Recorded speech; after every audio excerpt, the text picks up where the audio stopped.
యేసుక్రీస్తు ప్రభుల వారి నామమును బట్టి ప్రియ సహోదర సహోదరులందరికీ నా యొక్క వందనములు.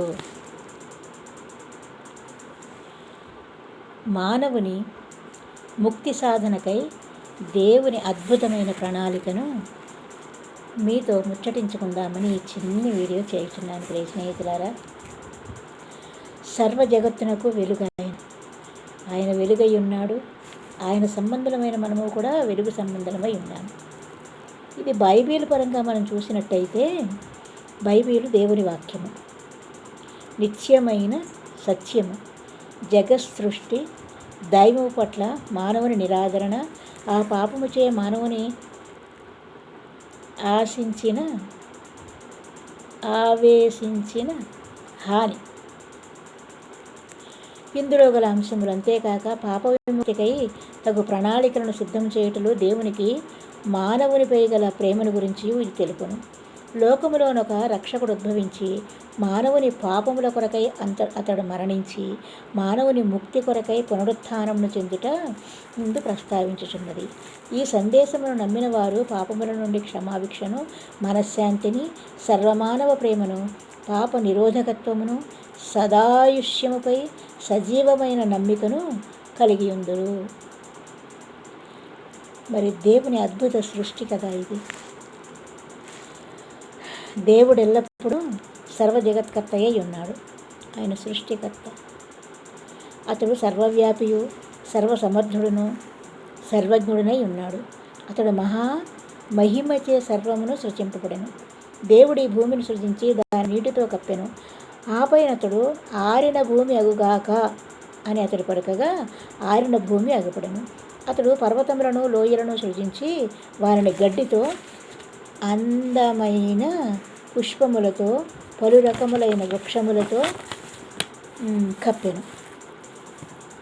అంటే అన్నిటినీ సృష్టించాడన్నమాట. అతడు పలు రకములైన పాటలను పాడుచున్న పక్షులను సృష్టించెను. దేవుడు చిన్నవి పెద్దవి అన్ని రకములైన జంతుజాలములను, సూక్ష్మ క్రిమికీటకములను, భూమిపై ప్రాకుడు సరీసృపాదులను సృజించెను.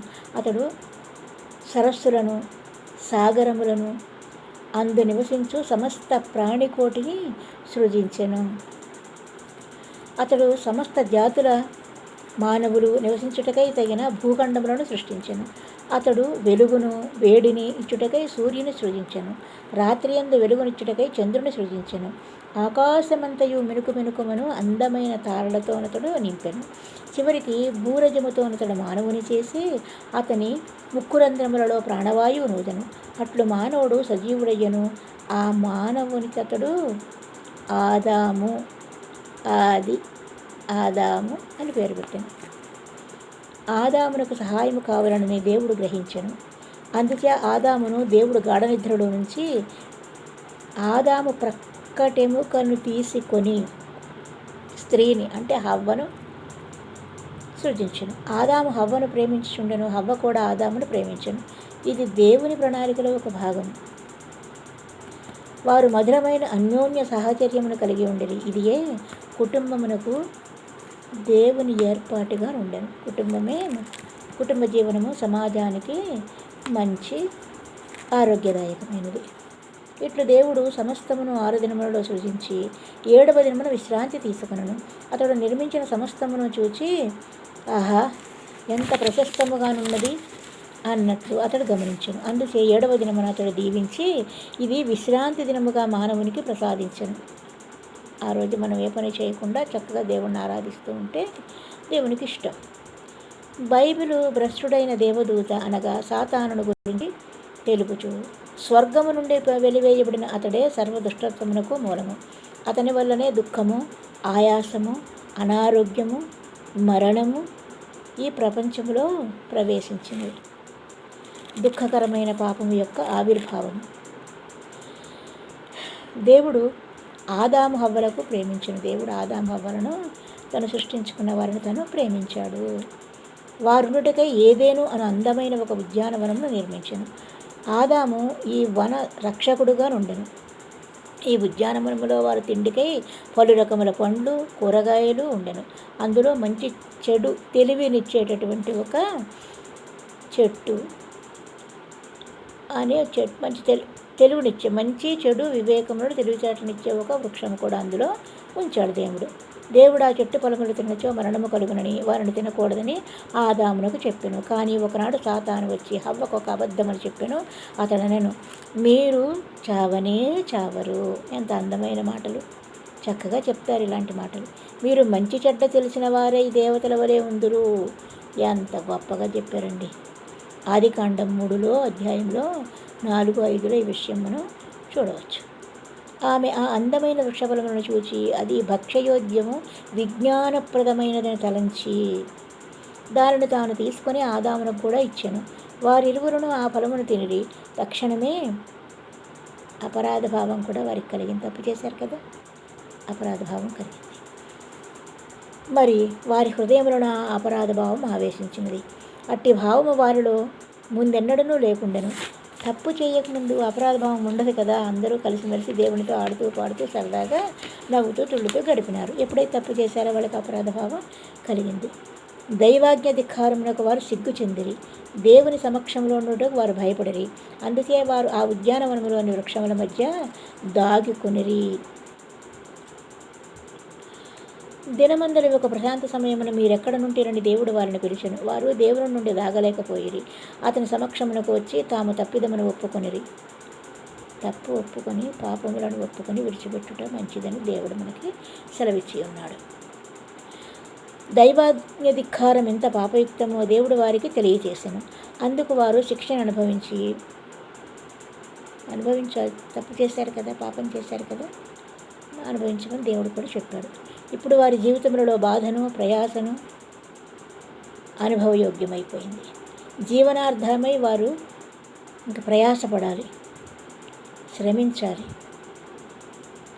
అప్పుడు శరీర రసము వారు వృద్ధాప్యంతో శరీరము కృషించును. వారు మరణించి మరలా మట్టిపోలేదు. మన్నయ్య నుంచి వచ్చారు కనుక మళ్ళీ మన్నైపోతారని శాపం కూడా వచ్చేసింది. అట్లు వారు వనము నుండి బహిష్కరింపబడ్డ తర్వాత దేవుడు మండుచున్న కత్తులతో కూడిన దేవదూతలను అనగా కెరూబులను ఆ జీవవృక్ష ఫలములు వారికి అందకుండా కాపురాణించెను. వారికప్పుడు పాపం వల్ల కలిగే మహాదుఃఖము తెలిసి వచ్చింది. ఇతరుల మాటలు వింటే ఎలాగే ఉంటుంది. పాపం వలన కలుగు దుష్టఫలము. ఆదాము హవ్వలు తమ దైవ ధిక్కారములకు మిక్కిలి చింతించిరి. ధిక్కరించులను దేవుడు వారిని ప్రేమించెను. గొప్ప దేవుడండి మన దేవుడు. మానవుల పాప విముక్తికి ఒక రక్షకుని పంపేదనని వాగ్దానము చేశాను. ఎప్పుడో విమోచకుడు వస్తాడు అని, రక్షకుడు వస్తాడని దేవుడు ఆనాడే వాగ్దానం చేశాడు. వాగ్దానం చేసి నెరవేర్చే దేవుడు మన దేవుడు. ఆదాము హవ్వలకు కయ్యను హేబేలు అని పుత్రులు కలిగిరి. ఒకనాడు వారి ఇరువురు దేవునికై అర్పణలను కొని వచ్చిరి. కయ్యను తాను పండించిన వారిని అర్పణగా తెచ్చెను. హేబేలు తన గొర్రెల మందలోని ఒక మంచి గొర్రె పిల్లను బలిగా తెచ్చిన దాని రక్తమును చిందించను. హేబేలు సమర్పణ దేవునికి ఇష్టమాయను కానీ కయ్యను సమర్పణ దేవునికి ఇష్టము కాలేదు. ఇది గ్రహించిన కయ్యనుకు హేబేలుపై ఈర్ష్యాద్వేషములు కలిగను. తర్వాత వారి ఇరువురు పొలములో నుండగా ఏకాంతముగా ఉన్నప్పుడు కయ్యను హేబేలుపై పడి అతనిని చంపెను. దేవుడు నీ తమ్ముడైన హేబేలు ఎక్కడనున్నాడు అని కయ్యను అడుగగా కయ్యను నిజమును దాచి నేనెరుగను, నా తమ్ముడికి నేను కావలివాడనా? ఎదురు ప్రశ్న అనమాట దేవుడికి అని. అంటే ఆదికాండం 4:9 ఈ విషయం ఉంది. కయ్యను దేవుని నిర్దేశములను పాటించకుండాను. కయ్యను తిరుగుబోతుగాను దేశదిమ్మరిగాను అయిపోయాను. ఆ పాపానికి అది శిక్ష. దేవుడు ఈ ప్రపంచమును ఎంతో ప్రేమించాడు. ఈ మోసకరమైన ప్రపంచాన్ని రక్షించడానికి జాలిపడి కనికరపడి తన కుమారుని పంపాడు. ఎంత మహాధన్యత, మహాభాగ్యం. నేడు రక్షకుడు మీ కొరకు పుట్టి ఉన్నాడు అని ఆయన ప్రభు అయిన తెలియస్తూ లూకా సువార్త 2:11. హేబేలు తర్వాత ఆదాము హవ్వలు షేతు అను మరొక పుత్రుని కనిరి. షేతు దైవభీతిని కలిగి ఉండెను. అందుచే దైవభీతి కలిగి ఉంటే మంచిది. దేవుడు అతనిని అతని వంశస్థులను దీవించెను. అబ్రాము అనునతుడు తర్వాత కొంతకాలానికి అబ్రాము అనునతుడు దేవుడు విశ్వసించి దేవుని మిత్రుడిగా విలువబడెను. తన వంశస్థుల ద్వారా భూమిపై గల కుటుంబములన్నీ దీవింపబడనని అబ్రామునకు తెలుపబడెను. కొన్ని వందల ఏళ్ల తర్వాత రక్షకునికి ఈ ప్రపంచమునకు పంపుదనని వాగ్దానము దేవుడు పాటించను. ఇది ఆశ్చర్యార్థకరముగా నుండెను. తరువాత ఆ ఊరి పశువుల కొట్టములో కన్యకైన మరియకు ఒక శిశువు జన్మించను. లూకా 2:1-7. ఆ శిశువు పేరు యేసు, అనగా రక్షకుడు అని దాని యొక్క అర్థం అన్నమాట. ఈ అర్థమును దేవదూత మరియకు చెప్పాను. యేసు 30 సంవత్సరముల వయస్సులో అతడు యూదుల ప్రార్థనా మందిరములో బోధించసాగాను. ఒకరోజు అతడు పాత నిబంధన గ్రంథంలో రాబోవు మెస్సియాను గురించిన లేఖనమును చదివాను. అది చదివిన వెంటనే అతడనను, నేడు మీ వినికిడిలో ఈ లేఖనము నెరవేరినది. లూకా 4:21. అతడు సాధికారముతో ప్రజలకు బోధన చేయుచుండెను. యేసు పునరుత్థానమును జీవమును నేనే, నా యందు విశ్వాసముంచువాడు చనిపోయినను బ్రతుకును అని యోహాను 11:25లో తెలియచేసి ఉన్నారు. దేవుడు వాగ్దానము చేసిన రక్షకుడు యేసు ఎన్నో అద్భుత కార్యములను చేశాను. రోగస్తుల రోగములు అతడు బాగు చేశాను. గ్రుడ్డి వారికి చూపునిచ్చాను. చెవిటి వారికి వినుడి సామర్థ్యమునిచ్చాను. దయ్యముల పారద్రోలను, చచ్చిన వారిని బ్రతికించను. అతడు నీటిపై నడిచెను. సాగర విజృంభణములు మాటలనే శాంతిపరిచెను. అతడు ఒక అంజూర చెట్టుతో మాట్లాడగా అది మరునాడు వ్రేళ్లతో సహా ఎండి ఉండెను.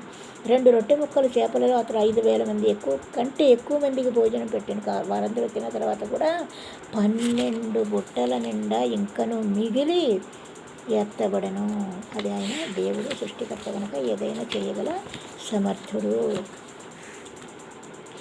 అతడి ఆదేశముల పట్ల బెస్తవాళ్ళు చేపలను వల విసరగా అనేకమైనటువంటి చేపలు అందులో పడ్డాయన్నమాట.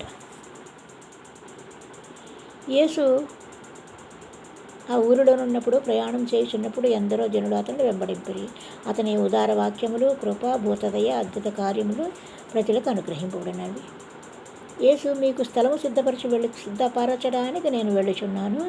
నేను వెళ్ళి మీకు స్థలములను సిద్ధపరచిన యెడల నేనుండు స్థలములో మీరును ఉందులాగున మరలా వచ్చి నా యుద్ధను ఉంటకు మిమ్మల్ని తీసుకొని పోవదును అని చెప్పాను. యోహాను 14:2-3 ఆ స్థలమే పరలోకము. యేసు మన పాపములకై మరణించెను. వారు కల్వరి అను స్థలములకు వచ్చినప్పుడు అతనిని సిలువ వేసిరి. లూకా 23:33. వారు యేసును న్యాయస్థానములకు తీసుకొని పోయి అతడు దుర్మార్గుడని, మతదోషకుడని నిందించిరి. వారు అతనిపై ఎన్నో నేరములను మోపిరి. ఆ పైన యూదయ ప్రాంతములకు రోమను పాలకుడైన పొంటి పిలాతు వద్దకు వారు అతనిని తీసుకొని పోయిరి.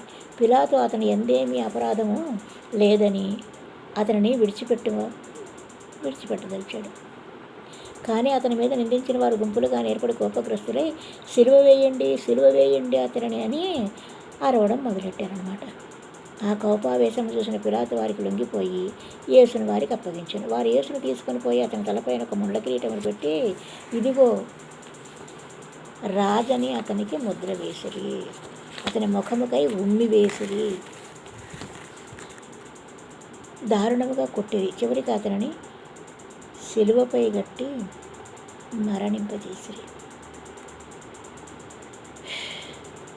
ఇదిగో లోకపాపములను మోసుకొని పోవు దేవుని గొర్రెపిల్ల అని చెప్పెను. యోహాను 1:29.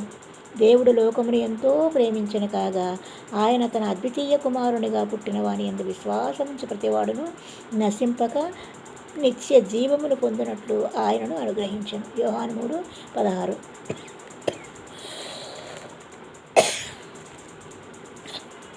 యేసు విముక్తికై, మన విముక్తికై, మానవుల విముక్తికై ఆయన మరణము నుండి లేచెను, పునరుత్థానుడయ్యను.